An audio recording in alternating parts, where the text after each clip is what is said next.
7 दिन तक जब चमड़ी पर स्त्री फेरी जाती और किफायत अली काफी नहीं मानते थे तो उनके जिस्म पर रात को फिर नमक छिड़कते थे। जली हुई चमड़ी पर अंग्रेज नमक छिड़कते थे।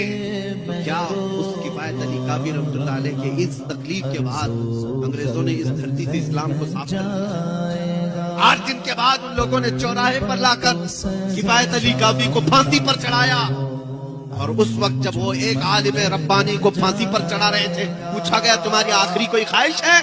किफायत अली काफी ने कहा था हाँ मेरी एक ही ख्वाहिश है, एक बार मरने से पहले नाते मुस्तफा पढ़ लूं।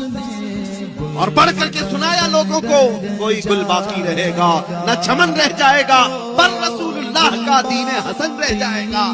सब फना हो जाएंगे काफी वो, लेकिन हश्र तक नाम हजरत का जुबानों पर चलन रह जाएगा।